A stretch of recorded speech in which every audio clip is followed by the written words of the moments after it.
Hello everyone, welcome back to Focal Point Gaming. My name is Cliff, and in this video I'm going to just kind of go over some of the games that looked good to me at E3 2014, and just kind of give you some of my opinions on them. I'm going to try not to go too much into detail about each game, because if you want to see that, you can go watch the trailers for it, and you've probably already seen the E3 press conferences or seen other people talking about these games. I'm going to start off with Sunset Overdrive. This game just looks good to me. It's got a very platformer type feel. When you're sliding down the rails on feet, it has a very Tony Hawk feel to it, which I used to love the Tony Hawk games.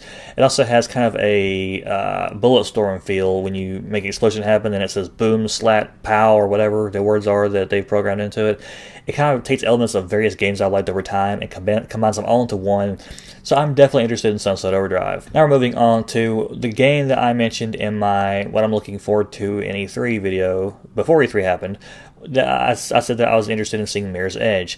Now, Mirror's Edge is both one of the highlights of E3 for me, but it's also one of the disappointments in E3 for me as well. Highlights because they showed something. Disappointments because they didn't really show anything worth of value to me that much. I was glad that they showed all prototype footage, but come on, give me a demo or something. I mean, they showed off the teaser trailer last year.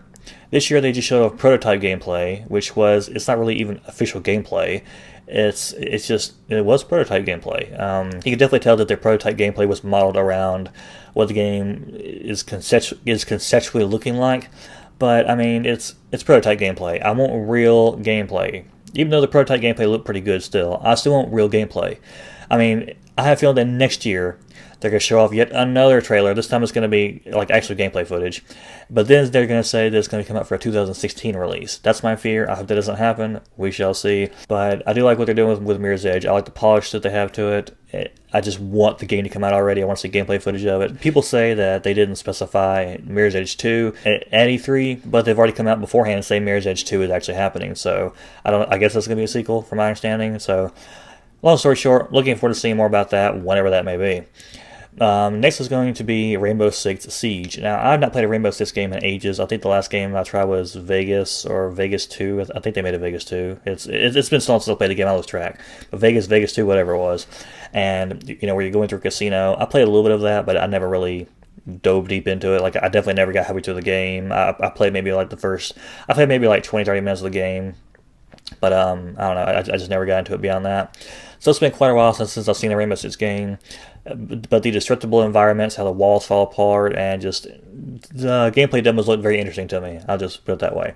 So I'm interested in seeing Rainbow Six Siege, interested in trying it out, seeing if it's my kind of game, even though I'm typically more of kind of like a hide behind cover for maybe a few seconds and then just go guns blazing. That's kind of how I like to think of myself as playing, or how I would tend to play. So we'll see how I think about that game once I get my hands on it, but I am interested in it. Next up is going to be Splatoon. Now, I know it's a Nintendo Wii U game, whatever, and I know it looks and I know it's a very childish look to it, but I'm still interested in playing it. It just looks interesting to me. I think it could be a good party game, even though I don't really have a lot of parties, but yeah, just go watch the trailer for it. I'm not going to get into a big explanation of it. I'm not even quite sure of all the gameplay mechanics of it, but it does look interesting either way. Next up is Far Cry 4. Now, I never played Far Cry 3. I know I should have. I know I should still play it, but I just never really made time for it. I've been busy with with other stuff. Had my mind on. I've had different priorities. So Far Cry 3 was never really like a top priority for me. But Far Cry 4 is definitely looking interesting to me. And I know it's been said before, but I want to ride an elephant and just destroy things. There's just something that appeals to me about hearing an elephant sound its trumpet and then just crash and make things explode. That's got my attention. And plus the game does look good too. So Far Cry 4 is on my radar. Also, something that it's kind of taken me a while to warm up to, but that is The Crew. Now, this is a racing game, essentially where you go from one coast of the U.S. to the other coast of the U.S., and that concept definitely has me interested in it, more so than your typical Need for Speed games or whatever, even though I do like Need for Speed, but I've gotten out of it in recent years. The Crew does have my attention, and it looks good. Obviously, it's going to look good. It's supposed to look good. I mean, in this day and age, racing games are supposed to look very good, so The Crew has my attention. Something that I haven't really, it's not like at the top of my list, but it's on my list, and that is Valiant Hearts. Now, this is a game that I think the story revolves around letters that were written in the First World War, or maybe the Cold War. I can't remember exactly. My memory's a little foggy on that, but it's an animated style game. It's not really animated, but it has an animated style element to it. That's really the best way I can describe that without being without having better words that are not coming to my mind right now, but it looks interesting. So yeah, you can check that trailer out if you wish. Next on the list is The Order 1886. I don't really know much about this game. I just know that the gameplay I've seen of it looks very Resident Evil-ish. It looks like what Resident Evil should be, but it's still it just looks like an interesting game. So I watched the gameplay video of it. I thought it looked really good, and I'm interested in playing it. Next on my list, I have a game called Let It Die. Now, I don't actually remember what the trailer was about this at all, because I just made a note of it, but I don't remember what I actually watched in it. Now, all I just put was that it looked interesting, so apparently I watched it and thought it looked interesting. I'll probably go back and watch it later. I'll be like, oh yeah, that's the video I was talking about, but Let It Die is something else that I also have my eyes on as well. No Man's Sky. Now, this is the game where you can literally hop in a spaceship, take off from one planet, go through space, and land on another planet with no load screens and just all seamlessly. The concept itself just sounds awesome to me. And I like how when you're roaming around a planet, you can see like dinosaurs and elephants, and you can see all this stuff going on in the background. It just looks awesome. Just the complete way that the game is designed. It just... it's a very interesting concept to me, and I look forward to actually trying that game. My next game is going to be no shocker to many people, but Metal Gear Solid 5. Now, I've not played a Metal Gear Solid game in a long time. As a matter of fact, I've only played one Metal Gear Solid game to completion, and that was Metal Gear Solid, the first one on the original PlayStation. And I played that one multiple times to completion. Since then, I've dabbled in a couple of the other ones, but they just never really gripped me from the beginning like the first one did. So Metal Gear Solid 5, does have my attention. We'll see how it goes. The trailer to it looks interesting. Metal Gear Solid needs no introduction, so I just leave it with you and say Metal Gear Solid 5. Now, there's a few other games that have my attention, but I'm not going to really harp on too much, like Batman Arkham City, Asylum, World, whatever the hell they're calling it now. I forget, but... because they came out with so many Arkham this, Arkham that. I was checking what they're called. I know I played Arkham Asylum when it came out. Not when it first came out, but I played Arkham Asylum from beginning to end. And the only reason why I finished that game was because of the achievements. Because I got like 3/4 of the way through the game. I was like, I made it this far, I'm going to finish this game. So I forced myself to finish it, because by that time it just felt too repetitive. I wasn't into it anymore. And if the game had no achievements, I wouldn't have even bothered finishing it. It just, some people would say, dude, you're crazy, that game was great. It might have been great to some people, but I just had trouble getting into it. I have seen gameplay of other Batman games since then that do look interesting to me, and I consider picking it back up and giving it another shot. But up until this point, I haven't done that yet. But with the new one that they got out, I might give that one a shot because it looks graphically polished, much more polished than Arkham Asylum did. And again, it should, because that's been like several years ago. But so I might give that a shot. I might give trying to Batmobile a shot. We shall see. It's not on my top list of oh my god, I must have this, but it is on my list of interests. Now I'm going to talk about a game that some people are going to say, dude, that game has been so overdone, and I do agree with you. I completely agree with you. I'm tired of seeing this game series. It has been dominating for too many years now, and you guessed it, that is Call of Duty, if that's what you were guessing. I think we're up to Advanced Warfighter or Warfare, whatever the hell it's called now. I always get the Ghost Recon Advanced Warfighter and Call of Duty Advanced Warfare. I always get those two mixed up. But I think it's Advanced Warfare. And I must confess, I think it does look good. I think it looks better than I actually thought it would. But it's not necessarily better as in oh my god, I've got to have that on day one. Better as in it has a different visual look to it than what I'm used to. And even if the gameplay is the same, and even if it's basically just Michael Bay in a video game, essentially, it still has a certain look to it that appeals to me. Now, you could say, dude, that's just them reeling you in, and I would completely agree with you. It is. But I'm interested in it, one, because of Kevin Spacey, which I know should not even be a draw, but it just kind of is. And number two, because the gameplay actually looks interesting. The visuals look interesting. I shouldn't say the gameplay looks interesting. The visuals look interesting. So I might give that a shot. I do not see myself pre-ordering that, because I don't pre-order Call of Duty. No, just no. Call of Duty is still Call of Duty.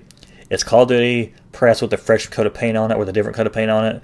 But I'm willing to at least entertain the idea of giving it a shot, at the very least. Because I'm not one of those kind of people who's like, oh, I don't like it just because it's Call of Duty, so No, I'm the kind of person that's like, even if it's Call of Duty 35, if it looks interesting to me, I will be willing to give it a shot. I will entertain the idea of playing a demo. I'm open. So, I don't want to just shoot down a good game because because there's more editions of that game than there are James Bond films out. So, is that on my top list? No. Is it an interest that I have? I'm interested in seeing more. We shall see. Then again, I don't think I've really sat down and watched the gameplay demo all the way through. I watched a good chunk of it, but we'll see. I'm kind of mixed on what I think about that game. Again, we shall see. But I'll probably try it at some point eventually. Just kind of an FYI, I still have not tried Call of Duty Ghosts, so we'll see what happens. So that's basically my wrap-up of my list. I will address a few concerns right now. I did not touch on The Witcher 3 because I still have not played any of the previous Witcher games. Will I ever play them? I probably will play them at some point, but I don't really want to touch on those because I haven't really played them before, and it just kind of feels strange to me because that was not one of the games I was like highly hyped for. Now, who knows? I could play The Witcher 3 and it could become like one of my favorite games of all time. It's happened before, so who knows? But as of right now, it's something that, I will keep up with more as time goes on. Maybe I'll become interested in it. Maybe I won't. I don't know. We shall see.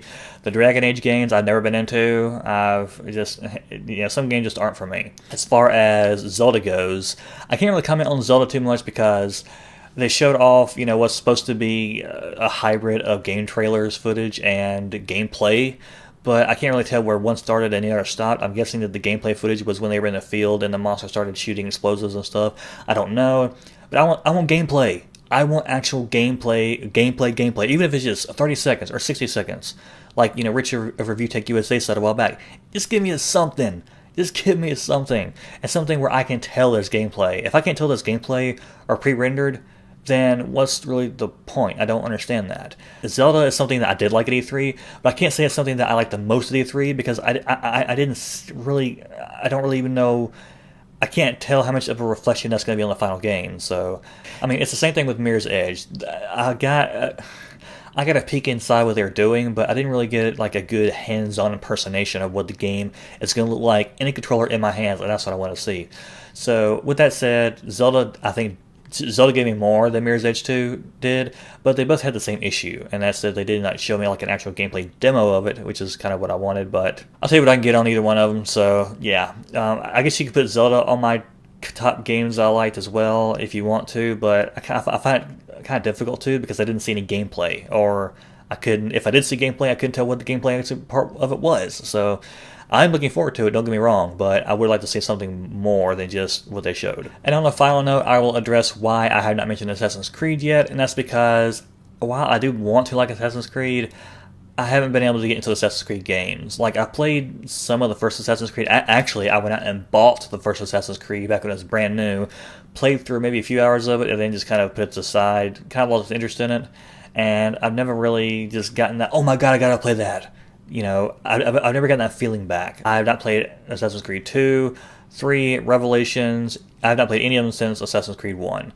And I'm willing to maybe give one of the newer ones a shot because they do look visually pretty good.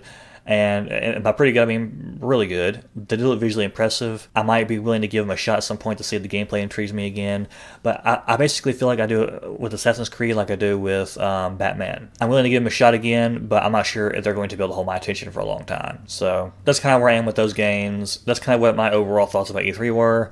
I did not feel like diving into each conference individually because that would just take too long, but that's kind of my overall thoughts about it. There might have been a game or two I missed, but those are the games that I really remembered, the games that really stood out to me. So that's where this video is going to conclude. Let me know what you thought about E3, what you liked about it, what you didn't like about it, what you're tired of hearing about, what you're looking forward to, all that stuff. You know where the comment section is. I'm not going to direct you. You're not a child. Well, you might be a child, but you know where the comments are. Anyway, thank you for watching, and I will see you next time.